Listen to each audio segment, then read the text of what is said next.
Hello, good evening, good evening, good evening. How are you all doing? Welcome, welcome, welcome. This is Mike at Night. We're back. I tell you, I've been looking forward to having you all back online. So, rock and come in, people. Invite your friends. Tell them Mike at Night is on. And we want them, all you have to do for me, please, people, is to just press the live share, share the live on yours, and share it to your page, and invite people to be part of this program this evening. Let me say hello to those who are now joining us and getting on board. Thank you very much for coming on time. We're trying to make sure that we pack as much in as possible. Umadara, good evening to you. Guyana, glad to have Guyana in the house. As you know, I was in Guyana about 2 weeks ago. I enjoyed myself there, and I got a chance to meet Umadara once again. A lovely lady, hospitable to all. Thank you very much. Joy, my goodness, yeah, Joy. I had a chance also, myself and Joy having to get together. Joy, good evening to you, man. Good to see you. Good to see you again. And then we have Josiane from Josiane St. Lucia. She's not really from St. Lucia, but alright, we're going to call her St. Lucia now. She lives here. Manueline Pierre, St. Thomas. Yep, so we have people from different parts of the globe. Nice, you all walk and come in, man. Share the live, and go on my YouTube page and click subscribe so that whenever we go live, you are always informed that we are live. Okay, so do that for me, please. Click subscribe. We're talking about infidelity tonight. I am hoping that we're going to touch some lives on some hearts tonight in a very serious way. And we're talking about the impact of infidelity on relationships. The impact of infidelity of relationships. Samantha James, good evening to you. Rock and come in. Yes, Umadara, I hope you enjoyed your time in St. Lucia. It's a lovely place. A place that I've visited often and I have fallen in love with. Okay. Everybody on board? Alright. Let's see how we could now get the program going. So we're talking about infidelity, and you know, we joke about people who pass through situations of unfaithfulness, and we joke about it, but it's a very serious thing. And when you're inside of the kitchen, the heat feels completely different than when you're on the outside laughing people.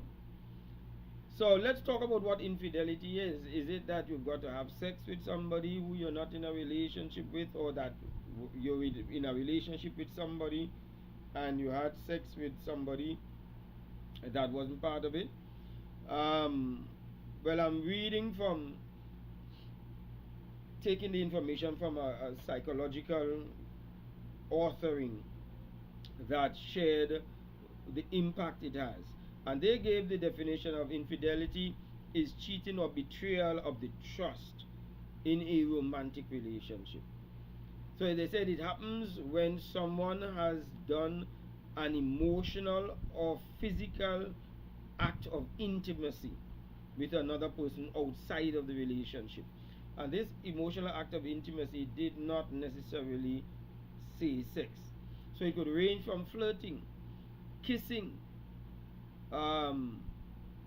into full penetration, etc. So that's what it is. And this article that I'm reading from the psychological impact, this article is a June 25th article, 2024. I try to bring the articles and the information to be as current as possible so that we can be as updated as possible in it. Alright, Candice Alexander, thank you very much. Rock and come in, Candice. Sandra Lam, Guyana. Nice, great to have you. Alright, so the article is authored by Colin Winslow, and has already, between that short space of time to June to now, have had about over close to 2,000 reads already. And I felt it was quite an instructive article, and I wanted to share with you. And one of the things that I want to bring out, because we said we're going to bring some stories and some situations in people's lives and so on. I'm watching a recent television show. Well, it is recent. I am watching it over the last 2 days or so, with Harrison Ford, who also acted in Air Force One. In a movie, he's acting called Random Hearts. In that movie, Harrison is a detective, a policeman, and he left normal, made love to his wife, went to work, and his wife should have gone to work. So he's in work, and while he's in work, a plane crashes. He takes no note of the plane incident because, as far as he's concerned, that is on news, and his wife is safe, and so there isn't any issue with that. It is only later on when he later on in the day, he rang home just to check on his wife and recognized she left a message on the phone that she's going to take a flight. I think it's Miami or New York or somewhere so. Right? The name of the movie is Random Hearts. A very interesting movie with Harrison Ford. And having heard that she took a flight, and that flight would have been a flight that he felt she was on, and indeed she was on it. But why would his wife take a flight and he had no idea that his wife was flying? A congresswoman also got news that her husband was aboard that flight. She was not aware that he was heading to that destination, although she knew he was supposed to be flying, but not for that destination. Harrison Ford uncovered the fact that they both sat in the same aisle next to each other. Of course, that started a whole chain reaction, and found out that Harrison Ford's wife and this congresswoman's husband were having a duel, an affair, behind each of them back. Yep, you should watch it. Infidelity. Alright. Timothy Benjamin, I haven't seen you for a while. Welcome, come in. Good evening. Myrtle McKnight. You all chef and you all people come inside, man. I all will miss this story. Once you all come in late, you will miss the opening story. So there we have that situation, and I would dare ask you all, how many of you have never ever had somebody be unfaithful to you? Or how many of you have been unfaithful to somebody? Right? Be honest with yourself. You don't have to answer online. Facebook and the is not necessarily your go-to place. If you wish to answer, it's up to you. But I'm not saying. But I just want you to think about it and ask yourself, how many, if you have ever been unfaithful to somebody, and if anybody has ever been unfaithful to you, then that's the information that we're going to bring for you will have impact for you. Or you might know of somebody who has gone through the pains of infidelity, your parents, your cousins, co-workers, etc. Alright? Heather Atkins, rock and come in. All rock and come in. Yes? We want to see you all, and we're trying to make sure that you all get on board before we actually start calling out the various impact, psychological impact of when somebody has been unfaithful. A co-worker of mine years ago, he used to boast so much about his sexual exploits with women, and some of these women he would have met over the weekend for the first time, and he'll come back to work and he'll boast about the sexual exploits and where he took them and which hotel and which brothel club, etc. And I mean, he just took that thing with gaiety and light laughter.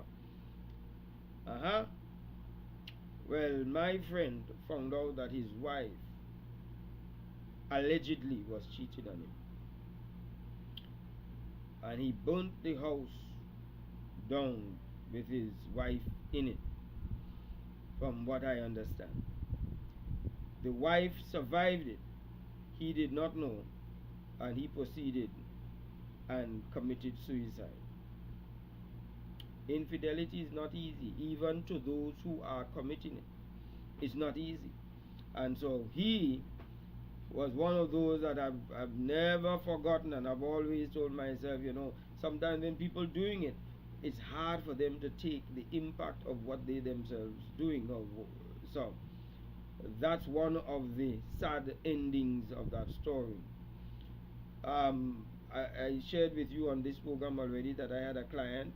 For those who don't know, I do private counseling, relationship counseling, and in that counseling session, this lady had called to make an appointment, and she said that she's so distraught because she went to spend a little time with her girlfriend and for the weekend, and she decided she's just going to go drop home some food for her husband to eat, having cooked at her girlfriend. The weekend wasn't finished yet, but she just decided to drop home because she's so thoughtful, to drop home food for him. And she went into the house. Of course, she has her own keys, but she's not expected back.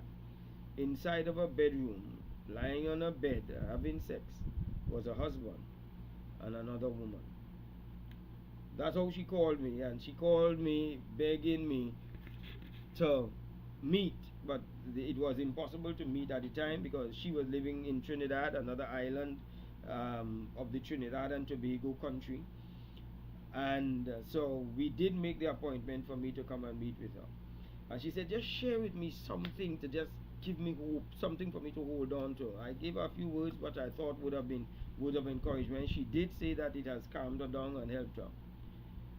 But the length of time between us talking and the appointment that we had, which would have been a matter, I think it was 2 days, the radio station called me and said that client committed suicide.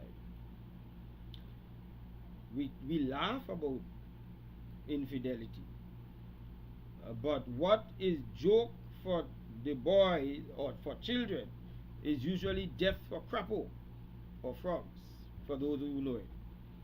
It's not an easy thing, so that's why we want to address it and give it the kind of seriousness that we'd like to give it. Alicia John, good evening, nice having you. Is this the Alicia from Grenada, or is this a different Alicia? Nathaniel Stewart, welcome Nathaniel. Okay, you're saying my volume is not consistent. I wonder why. Anybody else having problems with my volume?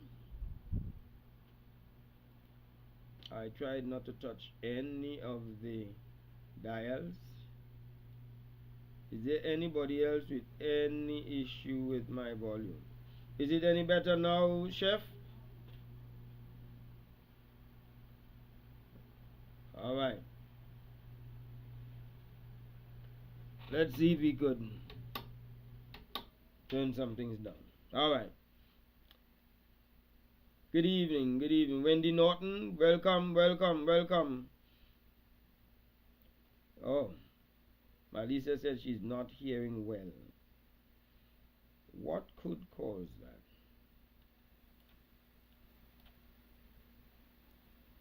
that? Alright. Is it any better now, my people?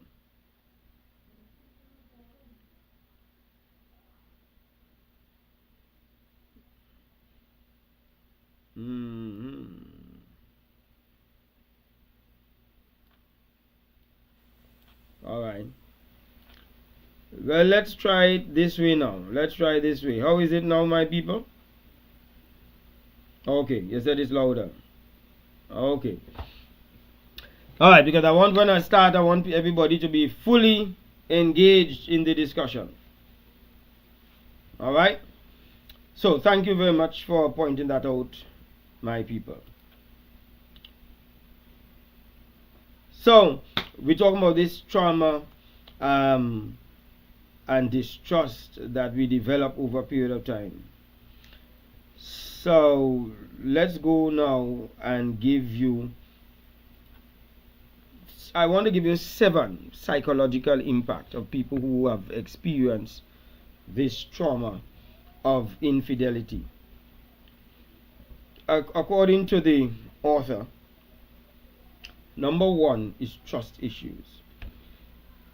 If you've been cheated on, it can make it very difficult for the person who had been cheated on to trust again.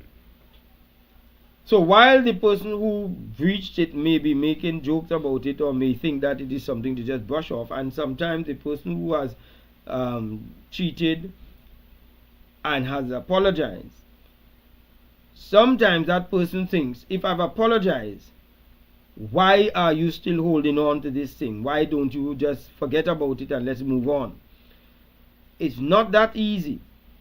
It requires a certain amount of healing to take place, and different people heal differently. And because different people heal differently, it cannot be prescribed by the person who has hurt the person to say that it's time to forget that and move on. Right? So that trust issue is going to be of importance. Right? You might find yourself questioning the honesty of even your friends and your family. Because let me tell you that when you find that the trust issue has been broken, not only by the spouse, there's a question that the person is likely to ask. How many people knew about this? Did my friends know? Did his or her friend know and said nothing to me? Therefore, they might have had me looking like a fool when they knew and I was the last to know. Right? Lawrence Flement, rock and come in. You're late, Lawrence. Very late. 15 minutes of class start already. Alright. So, and I'm hoping that you all are hearing me clearer now. Okay? If you all are hearing me clearer, just show those hearts and the thumbs up. Let me see. Let me make sure that we getting through. Yep, just show me the hearts. I see Timothy saying that it is low still. Alright. So trust issues happens to be one of them. And this trust issue, that the person who has been cheated on tend to wonder if other people knew, their friends knew, the person who cheated me, did their friends also know? And am I the last to know? So it makes you not want to now deal with people because you have a trust issue with them. And according to the author, research has proven that experiencing infidelity can lead to various issues like the ones of where you even distrust a new relationship you get into, and we're going to deal with that in just a while. But we're dealing with the trust issue. It really spreads more than just the person that you are in the relationship with. It spreads further than that. Thank you, Wendy. Thank you, Joy. Thank you, Timothy, for saying that you're having good audio now. Nice, thanks. So yes, but if therefore infidelity causes trust issues, psychological issues of trust, according to the author, trust is the cement, the bonding power, the crazy glue of any relationship. Once that trust is broken, everything has gone. All fall down. Because a relationship that doesn't have trust is really a relationship that is built on sinking sand. It's not too long before that relationship is going to go into serious crisis and disintegration. It will implode. Because trust is it. You can't be watching somebody everywhere they go. You can't be wondering what they're on the phone doing. You can't be studying who is it that they're talking to, because that is too much anxiety and stress. So when you have to get into that mode, are you really in a relationship that is of value? That's the question that I'm asking. Right? So that's one. The second thing is, when there's infidelity, the person who has suffered on the receiving end of the infidelity, the innocent one, let's call the innocent one that, even though sometimes somebody is cheated on and that person is privately cheating on the person who cheated on them, but we're not going there. We're dealing with somebody who is genuinely innocent and somebody who has been cheated on. Sometimes the self-esteem becomes affected because you ask yourself so many questions. Am I not good enough? Am I not pretty? Says the woman. So I'm not handsome? Am I not good in bed? Could I not have satisfied you? Where did I go wrong? What have I done? All of these questions that come up to the person that make them even look at themselves and say, am I too fat? Am I too ugly? Am I too short? And you're comparing yourself with so many other people. And this is why we say it has such far-reaching impact on people without us knowing what some people really go through. Why do some people carry such heavy baggage of trust issues into relationships? Chef is asking. Most times somebody doesn't go into a relationship saying, I am going in there and I'm not going to trust anybody. Most times they are going in there hoping to trust the person, but struggling with trust issues because of antecedents in their life. Things that would have happened in their lives prior to this, in growing up, in past relationships, etc. So I hope I answered that for you, Kenneth. Alright, and if there's any question that people have, you could very well put it. If you do want to call, the number is on the screen. Is it? I hope it is. Yes. Okay, let me make sure that you have that number on the screen there now. Right, 868-688-5363, or you have my email address.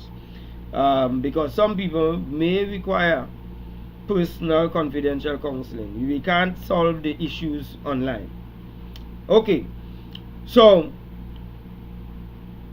we said that whole aspect of the low self-esteem becomes evident, and the man begins, if it's a man, begins to wonder whether he's not good enough in bed, whether he cannot satisfy his wife, and the woman sometimes wants to know whether there is something that is particularly wrong with her, physically, psychologically, as far as her ability to please and keep a man is going to be some of the challenges that she asks.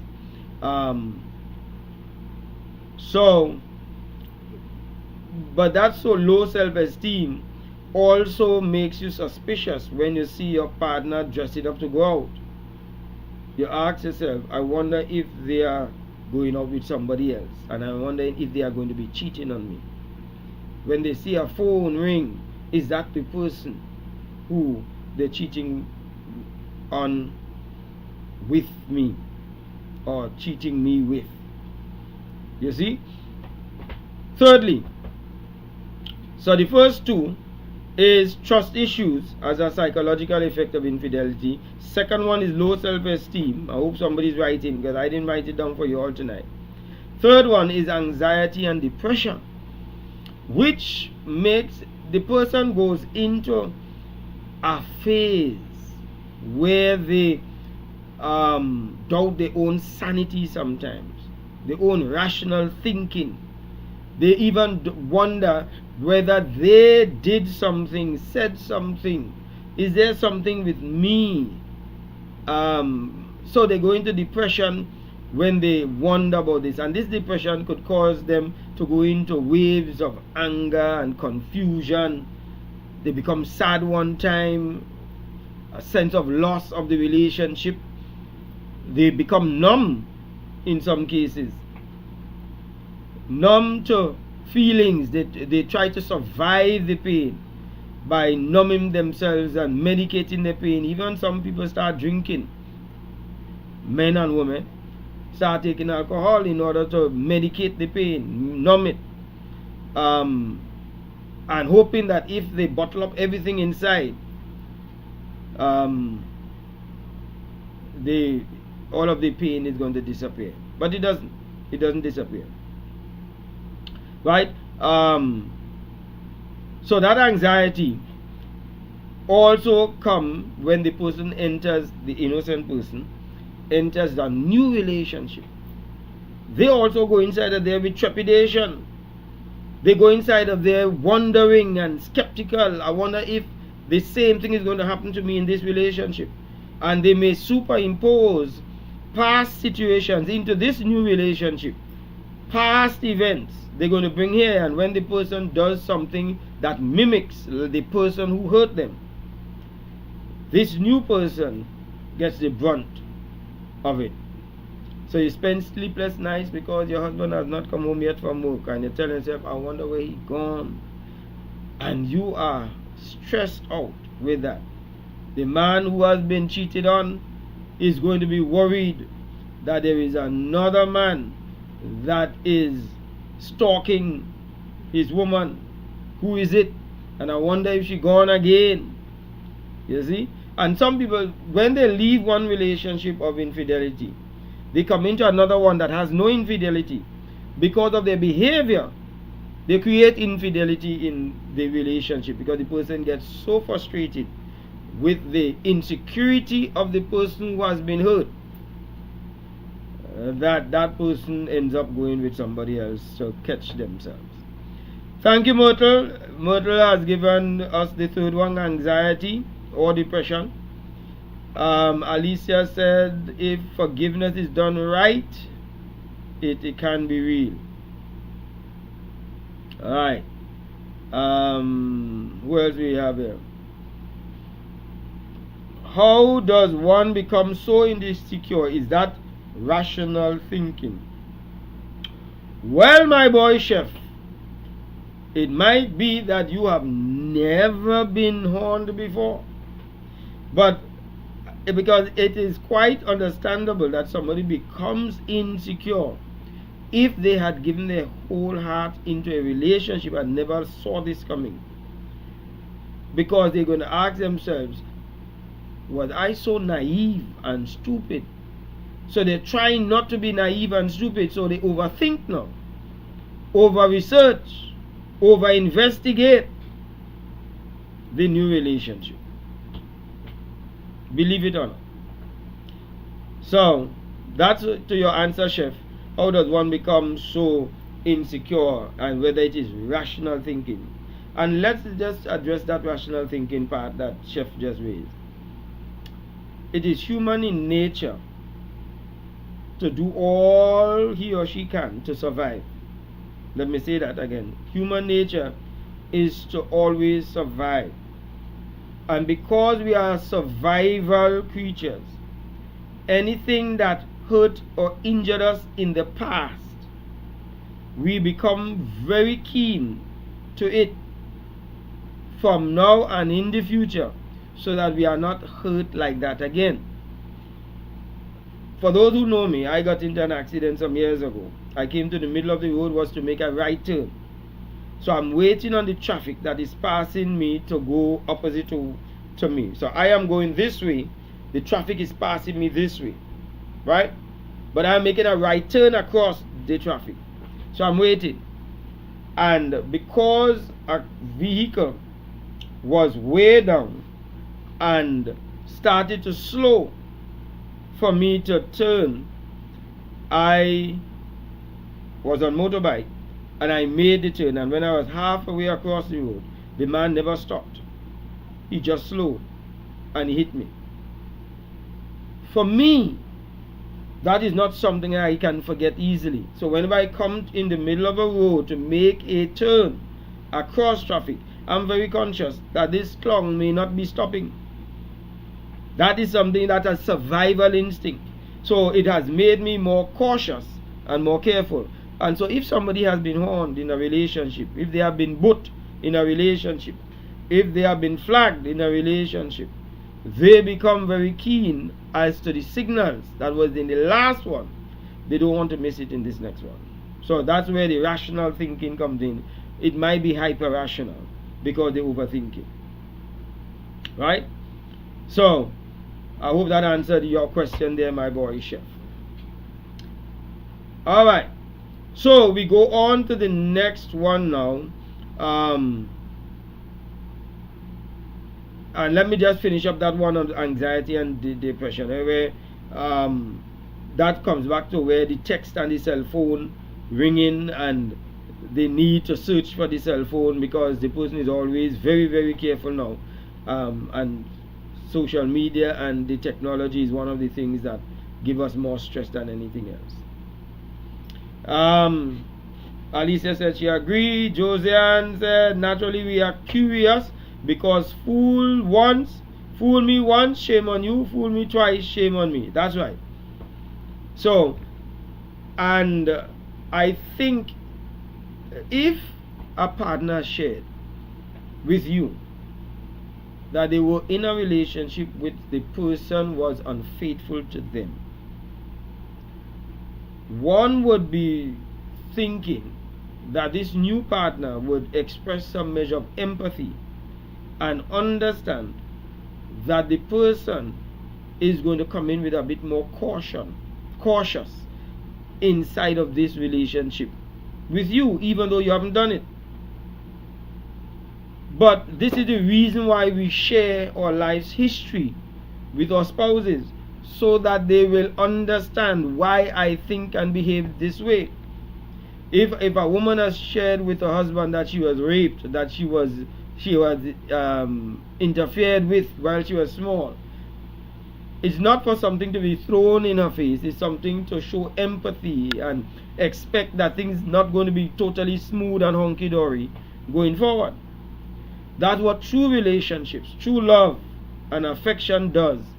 We understand and we cater that the person is going to have what we call post-traumatic stress disorder, PTSD, and work along with them. So I'm just supporting Josiane when she said it is natural to be cautious, right? And I don't want people to try to let the person think that they are crazy. To be cautious. Anybody who has been injured is going to be more cautious to survive. Alright. Lauren says, what are some of the causes that create infidelity, and what can remedy and repair such situation if and when they occur? Well, that is going to be a long question, but I will try and answer it very, very quickly. There are a number of things that could cause infidelity. If you have in a relationship with somebody who is an energy drainer, they quarrel about everything, they blame you for everything, they complain about everything that goes wrong, and you're unhappy in the relationship because the relationship is toxic.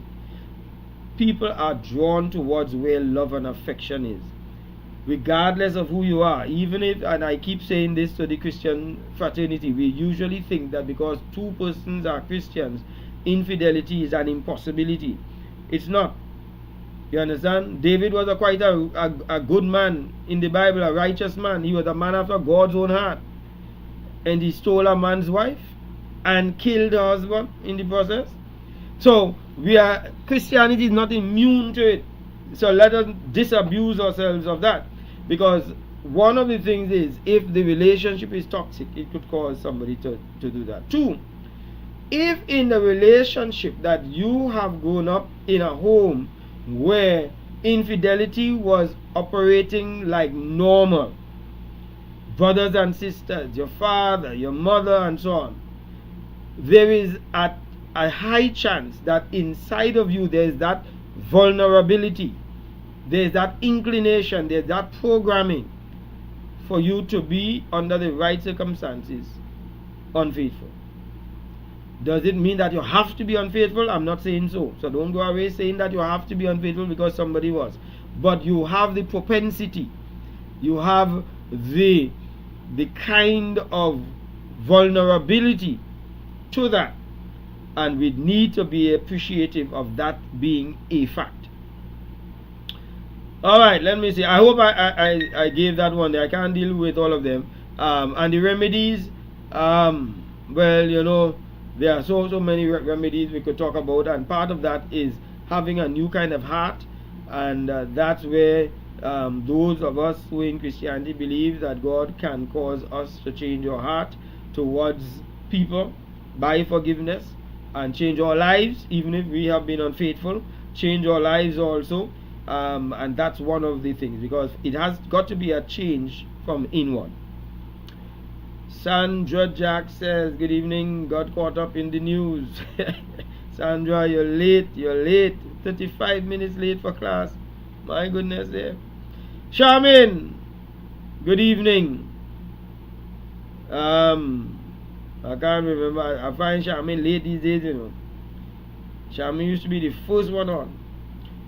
Chef says, so then it's acceptable to categorize individuals and pigeonhole them into such lanes for life? I'm not sure. Hodge, just rewrite that and give me some clarity. I am willing to answer briefly, but I need to get some more, because I'm not too sure whether you're on the topic that I am on now, or it was one of the items that we did before. Alright. So we're talking about post-traumatic stress disorder, which can, and what this does, it causes flashbacks. You'll smell a perfume and you'll remember the person. You'll hear music. You go to a wedding, innocent, enjoying the wedding, and bam, they play one of the songs that you and that person used to dance to, or that you all had as your favorite song. You pass a place, a scenery, a restaurant that you all enjoyed moments with, and bam, that anxiety and that fear and that depressed feeling hits you again, and you spend sleepless nights remembering the person. Some of the post-traumatic disorders could cause when the anniversary date comes around, or the person's birthday comes around. All of that could send you back into depression. Alright? And there's in the severe cases, you have hyperarousal due to the trauma of betrayal, where you really get, you know, there are people that they would go to work normal, and they're working. And tell me if you have not experienced that, or you have seen somebody who has experienced that. The person is working normal, and just break down crying. I've worked with people, and you're talking to them normal, and they just start to cry. And then you realize there are things that are going on that you are not aware of, and somebody says something, or something goes on the radio that plays, and the person is triggered. Yep, and that's why people need help. Oh yes, Charmin, that's right. You are in Clancy's class. Yes, thank you very much. I was trying to remember what it was that you usually lead for now. Thank you very much. Alright, so the post-traumatic disorder is the fourth one. Let me just give you them. I know Myrtle is helping you all with them. Trust issues is one. Psychological impact we're talking about of infidelity. Trust issues. Low self-esteem. Anxiety and depression. And we're now on post-traumatic disorder. So, let's move on now to emotional roller coaster. But just before we do that, let me give everybody a break, and then we'll be right back.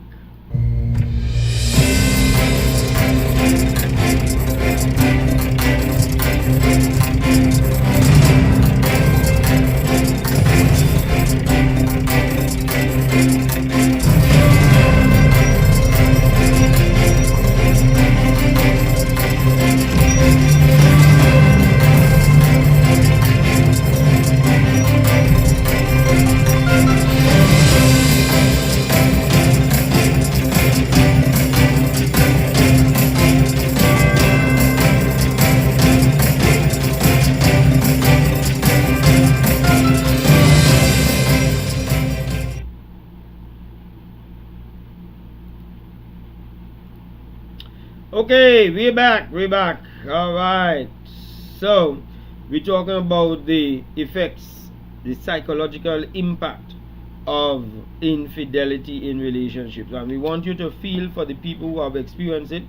As somebody says, you can't stop it, you can only delay it. At some point, it is said, we all will encounter it. But I believe that there are people who have never done it before, regardless of what society says. Because I've met people and I believe them when they say they've never done it, and they've been married for years. Alright. So we talk about the emotional roller coaster. The emotional roller coaster, it is normal for us to feel good one day, happy, sad the next day. Somebody call and say, let's go out for the weekend. You say yes. And as the weekend approaches, you say no. So, that's reality. That roller coaster is what the person experiences. That roller coaster not only includes happiness and sadness, but it also might include guilt. Because this guilt says, I caused my spouse to cheat on me. And when you look back, you blame yourself for letting your spouse cheat on you. So that guilt comes. Because you ask yourself, I wonder if I could have done differently. If I've done something differently, I might have be able to prevent it. So you have that bounce between anger and sadness. And when you attend events, I know that there are some people don't attend weddings at all because it reminds them of their wedding and how they were happy for their wedding and how they were in such euphoria. And now, to know what the relationship has come to, they stay away from wedding because it brings them sadness. Okay? Number 6. I'm giving you 7. Number 6. Difficulty in forming attachments. This is whenever you've been in situations of infidelity, you have a little difficulty to form attachments. Yeah, because there are so many things that you fear, so many things that you're scared of, and let's feel for these people. Because after the infidelity and the breakup and so on, you don't want to give your heart the way how you gave your heart to that first person or to that person before, the way how you loved them, sacrificed for them, did so much for them. It's hard opening up yourself like that to the next person. So the attachment and the genuine love, yes, you like the person, but you don't want to love the person as much as you had loved the last one. And sometimes your love for the last one has not yet even dissipated. It's still there in full bloom. You see, concentrated form that your love for the last person is. You all could feel what I'm talking about. I hope you all understand what I'm talking about. You see, some of you all, I know you could tell that I'm right. So that bonding with somebody else give you something what they call a cynical outlook on relationships. So you just give enough to keep the relationship going, but not enough to take it to a height. And your spouse recognizes that they don't have all of you, and they become concerned. And now you are hurting that person because the person wants to love you to all, but you're not letting go your heart. So that has its issues. It has its issues. Alright? So, and that could cause a person that you are with to be yearning for intimacy from you, but you are not emotionally and intimately available, and now they cheat on you again. This next person cheat on you because they felt they couldn't reach you, the heart of you. It is really a painful, painful cycle, my people. Alright? Alright, my people. Rock and come in, people. Let's go to number 7. Number 7. And because we are finished with the 7 earlier than I thought, I think I will take the opportunity to go into that question that I think it is Lawrence that asked. What should I do to resolve some of those issues? I think that was the question. So number 7, how it impacts future relationships.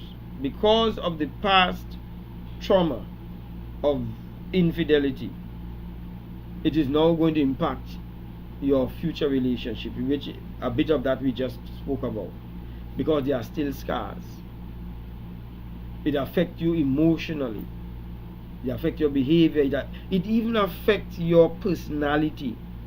Let me tell you, there are some people who used to be very smiley, very outgoing, life of the party, and all of a sudden they become a recluse. They don't want to go anywhere.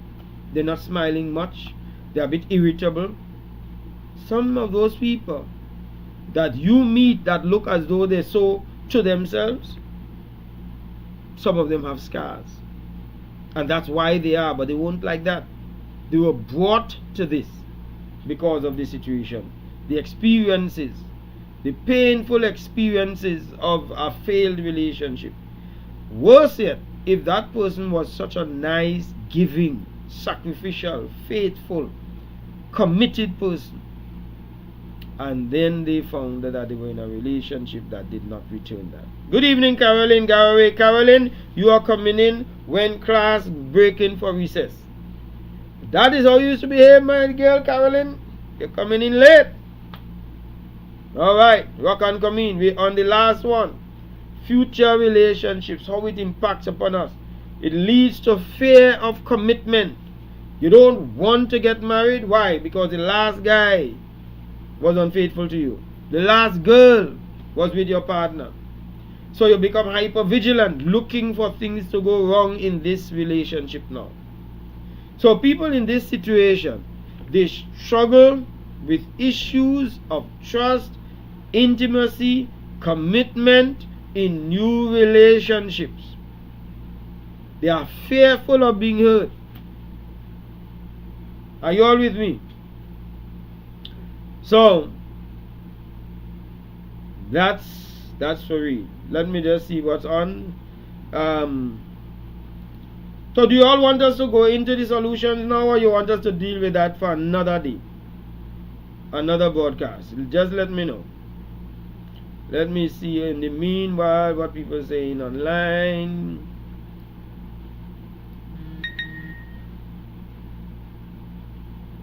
Omada, what you saying yes to? That's still the question as to whether we should do it now, or is it yes, leave it for next week, or yes, deal with it now, or is it your answer and yes to something else?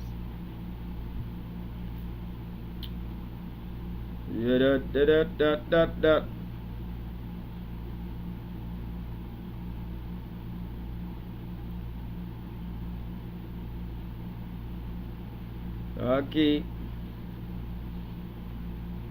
So I'm trying to figure out what is it you all are saying. Are you all saying you all want the answers, solutions to infidelity now, or are we doing it next week? I don't want to inundate you all with stuff that you all can't handle yet. Leave it for next week, says Sandra Lamb.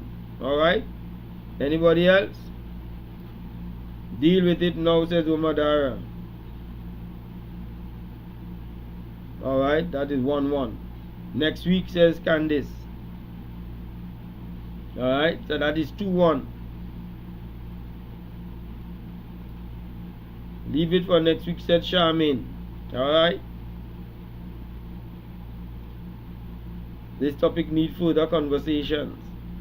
Okay. So you all think it might not be, I'll rush it. The one that cheated have no remorse. Alright, so then we do have about 10 minutes. I will deal with it, try and deal with it next week.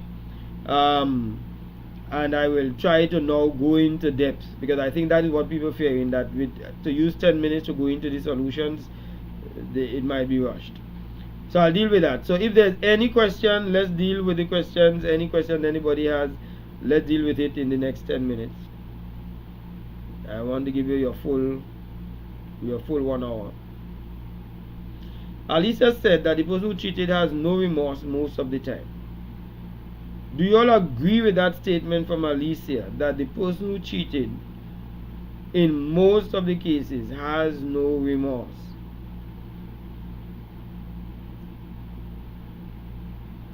Chef says he agrees to an extent. Alright?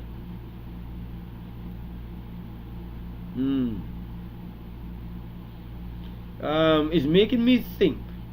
I can't say whether it is most of the cases, but I'm thinking now of persons that I've met and situations. I have met a few. Cara Davis says she disagrees. Yeah. I have my doubts, and I think I would go with Cara,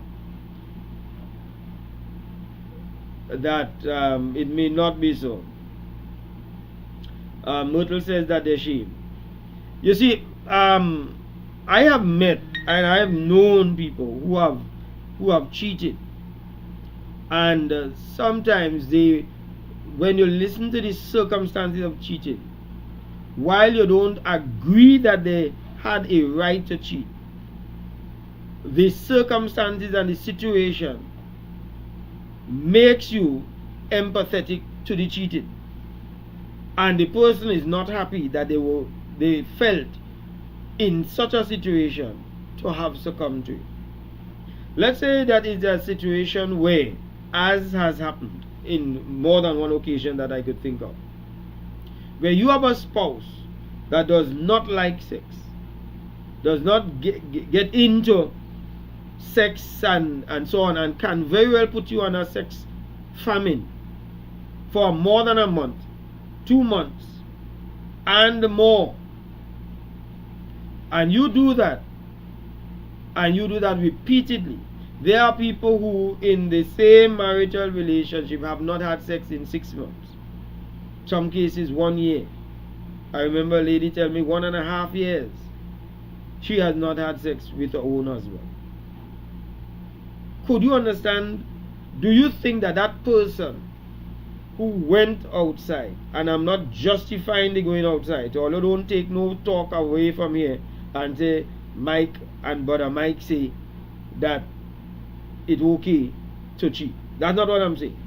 Could you understand? Because sometimes you have to put yourself in the person's shoes and walk in their moccasins. Could you understand somebody who penitently says, I messed up, this was my circumstance? So I'm just saying, she agreed that they vexed that they got caught. Well, Monica say, true for some people. Some people shame. Yes, I've met those, and they only come to that position because they have been caught. I agree with that. But I want all to answer me the one I'm asking.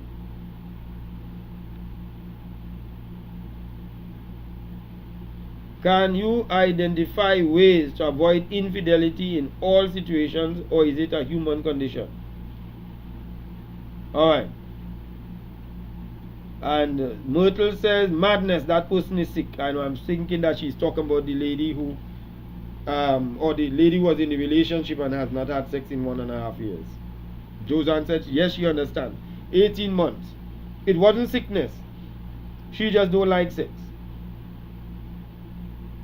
So, she's okay otherwise. And who knows, she must have had her own issues in the past why she doesn't like sex. Let me deal with Lawrence Flamen to identify ways to avoid infidelity in all situations. So this is a equation or a mathematical solution that I have coined myself. I will share it with you. Number one, if you are attracted to somebody, let's call that X, and you have the opportunity, X squared, it is going to be equal to infidelity. As long as you are attracted to somebody and there's the opportunity and those two come together, there's a high chance you're going to be unfaithful. So, what David did in the Bible, one, he was attracted to Bathsheba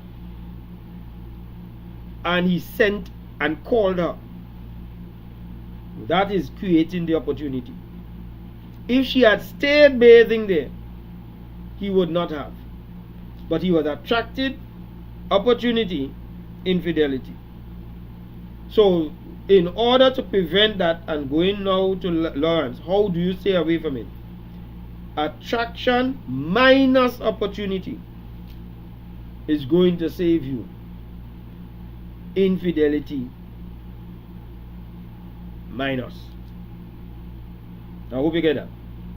The Bible puts it this way: make no provision for the flesh to fulfill its lust thereof. Making provision for the flesh is what David did. Making provision for the flesh is what Potiphar's wife did. Send all the servants home, grabbed Joseph to try to lay with him. That is making provision for the flesh. Making provision for the flesh is saying, I'm going and check my boyfriend to see how he's doing, and you know he's alone home, and you're leaving to go 8 o'clock in the night, and you're going in his bedroom to sit down and talk with him. That is opportunity. Then you're going to end up in some situation. You see? Especially if you are already you are in a relationship and you're going to check your ex. Alright? So, Lawrence, I hope that answered it. Cara Davis said, I don't think they regret getting caught. They could have told on others because they never meant it happen. It just they feel weak to the flesh. Alright. Yeah, Cara is saying that you have a fleshly desire that you succumb to that makes you get yourself entangled in a situation. And there could be one-off situations that people engage in. A man called in on my radio program a day and said to me that he a girl called him and announced to him that she is his daughter. He was not aware that he had a daughter. But in questioning now, he realized what happened. Early in his marriage, his wife went away to work and was absent for quite a while she was working out of the country. And he had a one-night stand once with this person, never did again. And he has not had any encounters with anybody else except his wife ever since then. And now this 15-year-old girl shows up. At the time she was 15. 15 years old. And he said, I've never been unfaithful again after that. I forgot all about that one night. Yeah? So it does happen. It does happen where at a point of weakness or a point of where you take a chance that does happen. If you back abused to do a corner and it bits, I'm not too sure. Cara, I think you have a typo, you know. I think you do a typo. You need to do edit to correct that. Some take it as a joke, as a badge of honor. Alright, Monica, I take you with that. Absolutely. Some people they just use it as, in fact, they are people. A gentleman says on their job on a Friday, they take a bet with how many of them could come back with evidence that they have slept with how many women between the Friday when they go off to work and the Monday when they come back home. So for them, it's a game, it's a gamble.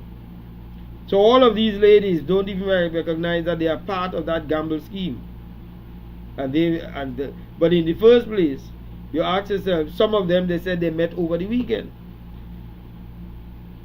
So what does that say?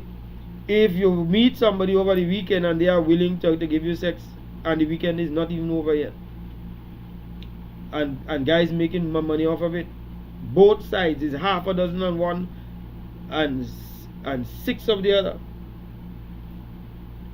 But you know that has far-reaching implications, because after a while somebody has had a high body count. I wonder if they even know what love is after that. Can they really love somebody? I don't know. Charmaine said, if Bathsheba didn't go to David, how would have that verse be written?